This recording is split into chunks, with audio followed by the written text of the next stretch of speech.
Hope is not lost. No, it's not about that. Just hope is not lost. Mrs. Wonderful is out there for you, and Mr. Wonderful is out there for me Don't too. keep readjusting yourself, expecting that it'll make it easier for your person to find you. Because if they're your person, then you continually readjusting who you are on an internal level. I'm talking about like changing your hair, changing your shoes, changing your clothes, or even changing how you see the world. I'm talking about like on an essential, this is who I am level. Mm-hmm. You keep switching up the brand. Mm-hmm. How are people gonna hold on and develop some brand loyalty? You gotta be arrogantly, annoyingly yourself. Woo. That's the only way. That's the only way. You cannot. My pepper soup recipe is down there.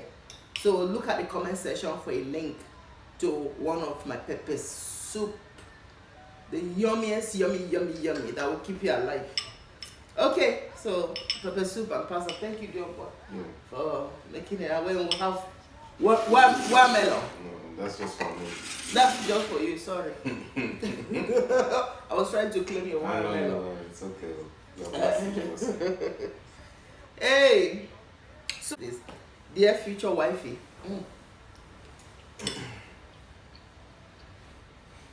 So there was one of the topics they treated in that podcast that caught my attention.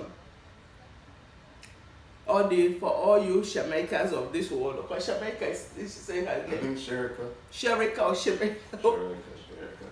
The Karens of this world. Relationship Karens. We are out here, most of the time, us women, we complain that there are no good men out there. Which I know is a big lie, because you are one of them. My daddy is one of them. My grandfather is one of them. At least they became good men, I would say. But you are one. I know I raised you. So, you blame me. You actually blame me. I remember I was blamed though, people. Innocent me. I was blamed though for raising him to respect women. So that girls don't like men that respect them. I don't want this conversation to turn into a nice guys finish last. That was what you were telling me. Because that's at the time that was my sentiment, but it's a lot more complicated than that. It's a lot more complicated than that. And to be fair, this was when I was 15, 16 years old. Yeah, and you were blaming me. Yeah, and I was, because it's more complicated than that. We're not gonna get into all the complicated parts, because honestly, like, there's a whole bunch of sociology, there's a whole bunch of politics. It's not necessary right now. Okay. What it all comes down to is, it wasn't just nice guys finish last. It's just it's like you have this situation, right? I'm gonna put it like this: you go to the store, you buy yourself a piece of candy, right? Mm-hmm. On the outside of the piece of candy, it says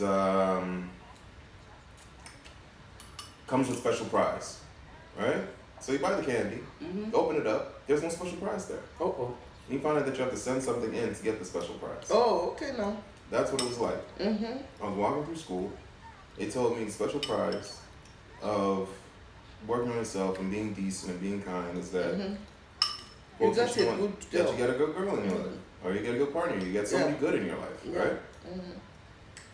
Well, I was doing all that in high school, but that wasn't happening.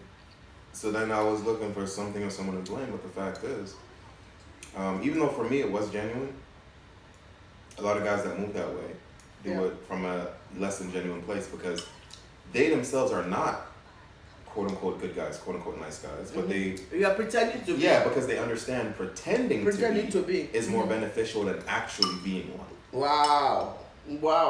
Because if you're pretending to be, then you don't have the same ethics of somebody who's actually wanting to be one. And if you don't have the same ethics, you're not stopped by the same, I don't want to do this, I don't want to do that, I don't want, like you're not stopped by the same ethical roadblocks. Wow. But you get all of the social benefits. Oh, wow. So, and the thing is, human brains are both plastic and non-plastic. No, human brains are plastic, let's put it like that. It's like you put a form in it, and that form can stick. Or if you apply enough pressure and heat, it can dissipate and you can start all over again.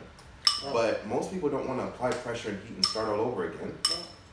to understand who they are. Okay, I hear you. Periodically. So they just stay with these 1, 2, 3 archetypes. And he really needed some support, emotional support. So he was like clinging, and I was like, don't cling. Like I can't do that. What I look like, you know? Like he just kept calling. He like surprised me at the studio, just stuff like that. And so when you're doing that, then Shamika run in the other direction. Yeah, because he's. But now I understand it. That he really cared about me, and he had marriage in his mind. And I was like, did he ever say that to you at that age? Yes. Did you have, so before that moment, did you have marriage on your mind? Because he was a really great boyfriend. I ran him off. Let's put context. What grade were you in during that time? This was my 3rd year of college. Okay, so did you see the reverse of that with males? Where a male be like, she too clingy, man. She going to college. She wants to spend all the time with me. I just don't want. I want to do this. And then he pushes her away, ends it with her or whatnot. Yeah. And she's left like that. But I'm glad that you're being transparent, because when that happens with a male, we don't hear a lot about it. And when we see that male turn into a straight up savage and he like, I ain't going to give my heart to nobody, he just goes around just smashing chicks, then.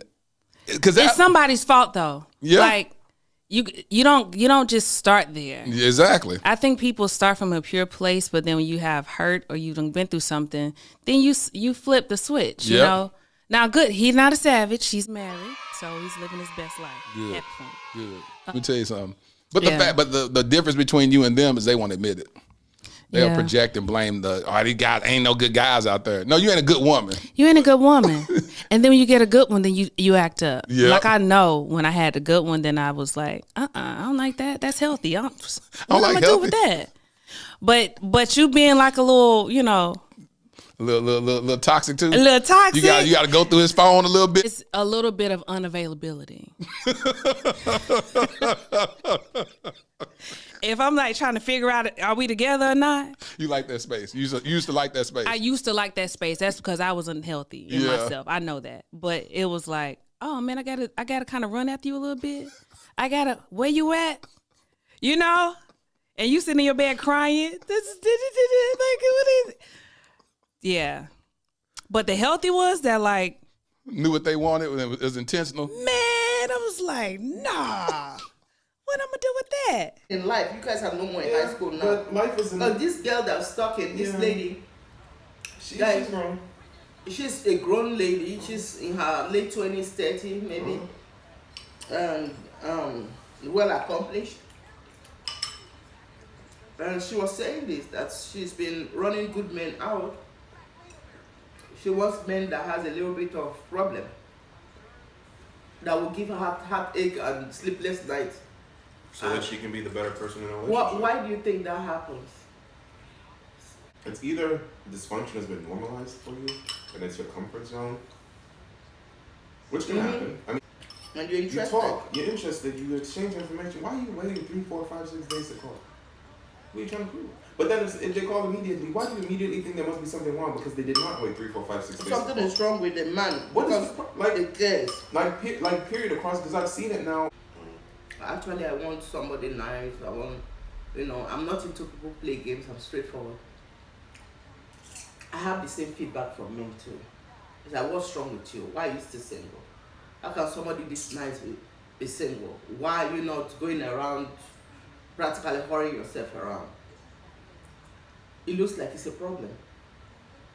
So, how do you win? Like, they say they want a nice woman, she can cook, clean, be nice, take good conversation, intelligent, beautiful, all these attributes, and you present these attributes to a man, and all of a sudden his wiggly eye is somewhere else.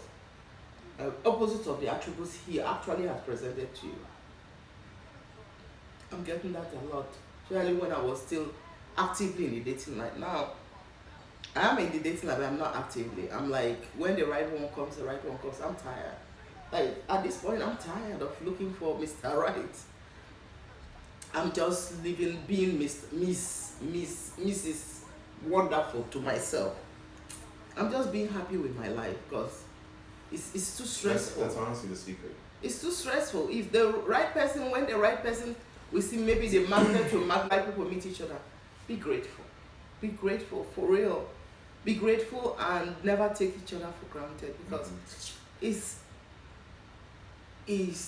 wild, wild west out there. It is.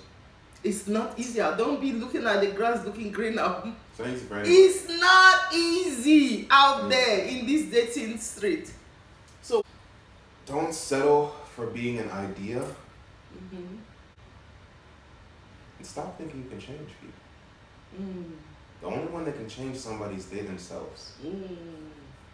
Oh, there's a popular saying when we're growing up: a fool at 40 is a fool forever. My brothers, keep your eyes open. My family, my friends, keep your eyes open, keep your heart even more open, and shine your eye. Be a point of light. Choose respect. Thank you.